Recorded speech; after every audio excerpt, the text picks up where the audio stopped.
Ya, kali ini kita akan membicarakan masalah komponen dan artefak. Beberapa waktu yang lalu kita sudah membicarakan mengenai apa itu components, yaitu komponen-komponen yang ada dalam kubus. Ada 5 komponen, yaitu goals and initiative sampai ke network. Kemudian dilengkapi dengan 3 thread, yaitu skill workforce, security, dan standardization. Kali ini kita akan membahas lebih dalam lagi keterkaitan antara components dan artefak. Mari kita lihat.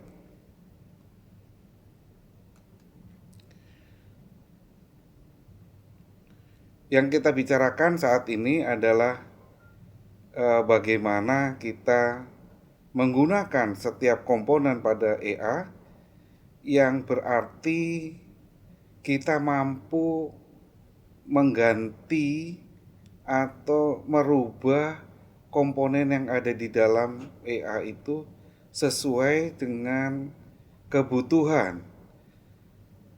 Misalnya pergantian dalam strategi, layanan bisnis, dan desain daripada sumber daya, maka hal itu akan merubah banyak sekali artefak yang akan kita pakai. Baik, kita lihat uh, istilah yang biasa dipakai di dalam teknologi informasi adalah plug and play. Jadi komponen-komponen dari EA ini adalah seperti plug and play yang ada di teknologi informasi. Jadi sumber daya itu bisa saling dipertukarkan.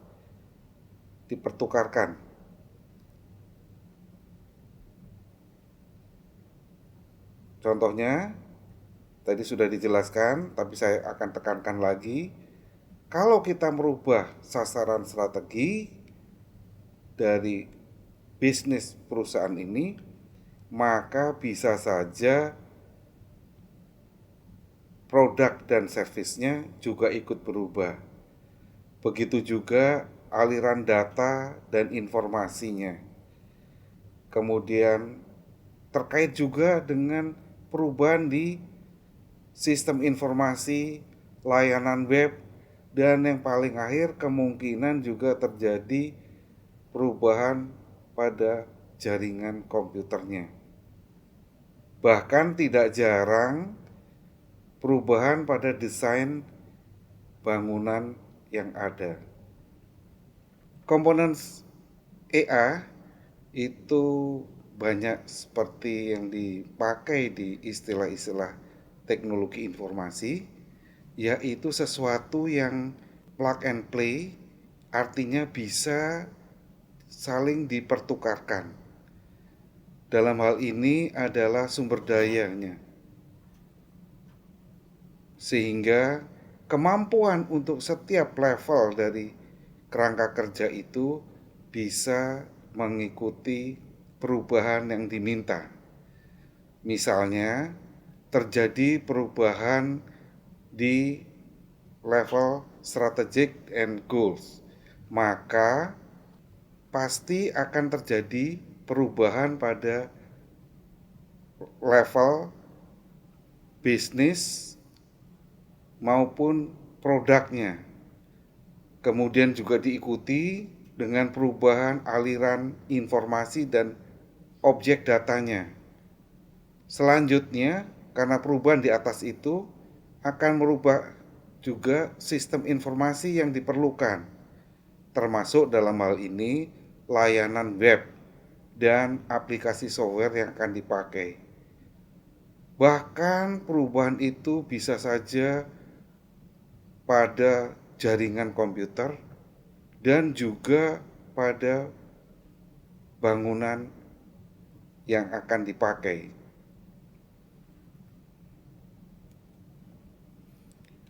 EA artifact pada paparan yang lalu sudah saya jelaskan adalah dokumentasi. Jadi, artefak dari sebuah EA itu sebetulnya produk-produk dokumentasi, bisa berupa diagram, bisa berupa spreadsheet, bisa berupa arahan singkat pada saat rapat, atau juga video klip. Nah, EA components ini akan secara konsisten kita pakai di seluruh arsitektur yang akan kita bangun di kemudian hari. Selanjutnya akan dibahas mengenai analoginya. Bagaimana sebetulnya komponen dan artefak ini kalau kita analogikan dengan sebuah rumah. Jadi, komponen-komponen EA ini bisa diibaratkan seperti ruang-ruang yang ada di dalam sebuah rumah. Ruangan itu bisa ditambah, bisa dimodelkan kembali atau direnovasi, atau bahkan dihilangkan kalau memang sudah tidak cocok lagi dengan kebutuhan. Dalam hal ini, produk dokumentasi dari EA ini harus jelas tertulis untuk setiap ruangannya, termasuk pernyataan-pernyataan atau catatan-catatan, bahkan gambar atau video yang terkait dengannya. Mari kita lihat pada gambar berikut. Gambar kubus ini sangat penting karena merupakan dasar dari pemahaman sebuah components dan artifact di enterprise architecture. Pada level goals and initiative,